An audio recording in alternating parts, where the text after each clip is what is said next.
He rebut comentaris criticant-me per un tuit on qüestionava que a TV3 s'entrevistés a gent en castellà. M'han dit que és una reflexió estúpida, que busco problemes on no n'hi ha, que és un acte d'odi en contra del castellà, o inclús que sóc extremista. És cert això que em diuen? Tristament, la llengua catalana dins del territori espanyol està molt polititzada i moltes vegades no sabem fins a quin punt és una eina política o un llenguatge que s'utilitza en plena llibertat. I és per això que per analitzar la situació he volgut fer una comparació. Imagina't que al desembre t'acubiden a l'aniversari dels 18 d'un company teu. La seva família és pobra i ell no ha rebut mai cap regal. Lo preu són 10 euros i accedixo.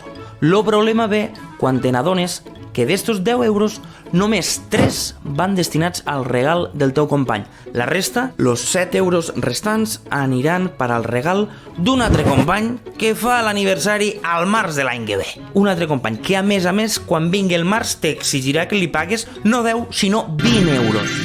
Llavors, sentir-te enganyat i exigir que estos 10 euros que tu has pagat vagin allí on toca és una reflexió estúpida? Estic buscant problemes on no n'hi ha? És un acte d'odi en contra del company que fa l'aniversari al març? Soc massa extremista? Expliqueu-m'ho perquè no ho entenc. Igual sí, Igual sí.